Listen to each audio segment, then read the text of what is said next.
Hi everyone, Rob here from Mountain Journeys. Thanks for tuning in. This video is in response to some questions that I received from the previous video on boots. I'll put a link to that in the description. And also gives me an opportunity to describe a couple of points that I forgot to mention in that video. So this is a talk about boots. So why am I holding a running shoe?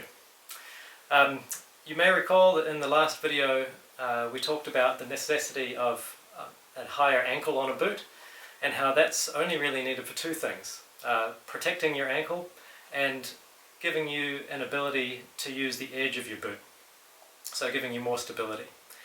It is not for ankle support. So if you don't need ankle protection or that extra stability, i.e. if you're going to be on a reasonably well-formed trail or a fairly smooth riverbed, then I highly encourage you to use a low ankle shoe instead. It'll save you a lot of energy because of the reduced weight on your feet.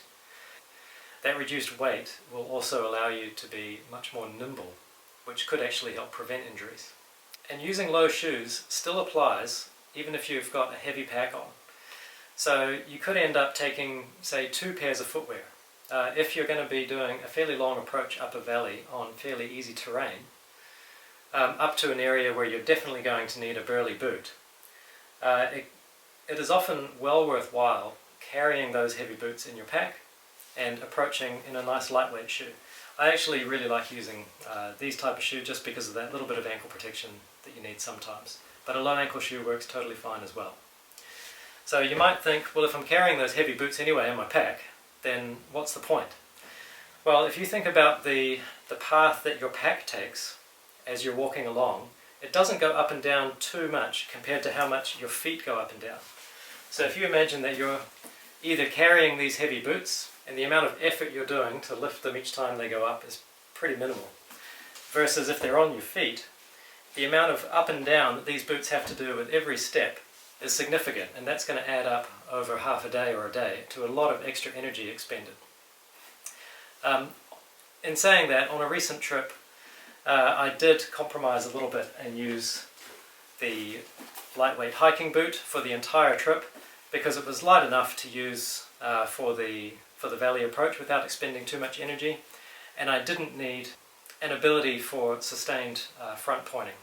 And it was a warm trip as well, so I didn't need insulation. So this ended up being a good compromise for everything.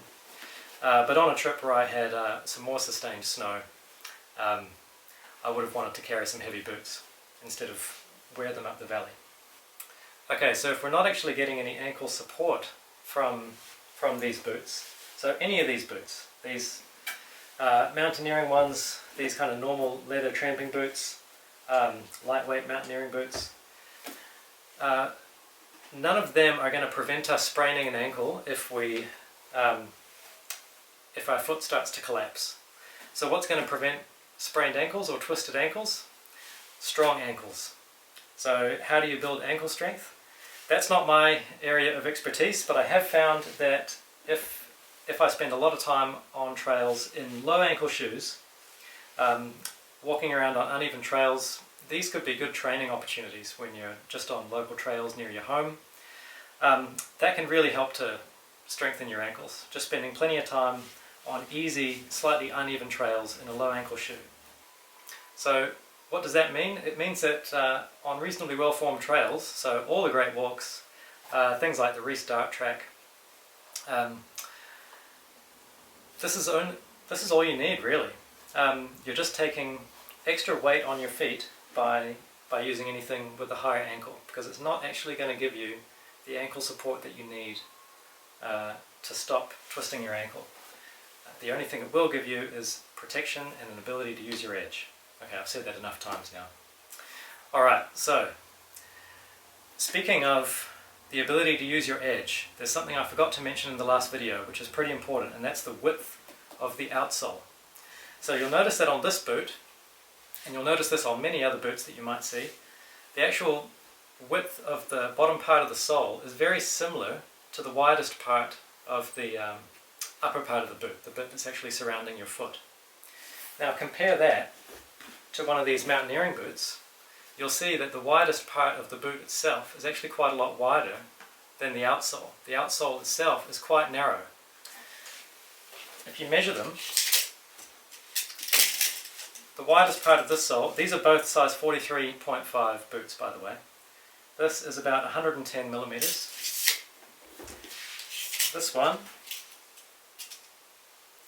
is 95. So that's a significant difference. So what does that mean? With that narrower sole, it means that your weight can be positioned much nearer to that edge. So that point on the ground that your weight is being applied is much closer to where your weight is coming down on the boot. So that's a lot less muscle power needed to stay stable on that edge. So that's yet another reason that, that these will make you feel even more stable. If you can find a boot with a nice narrow outsole, that's key if you're going to be on sustained steep terrain where you're needing to really kind of edge into the ground. The final thing I forgot to mention in the last video is waterproofness. To be honest, that is not a huge consideration for me because most transalpine trips in New Zealand, your feet are just going to get wet. There's so many waterways, streams and rivers that are unbridged that you need to wade through repeatedly that your feet are just going to get wet. That is a consideration when you're thinking about the weight on your feet, because these burlier boots that are already heavier to start with are going to soak up even more water and generally take longer to dry out. So that's another consideration for if you're doing an approach up a river valley.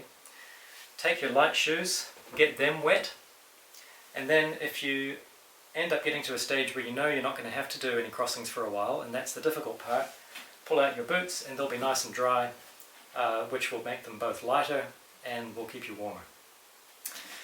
Alright, thanks very much for watching, and I look forward to seeing you next time. Thanks.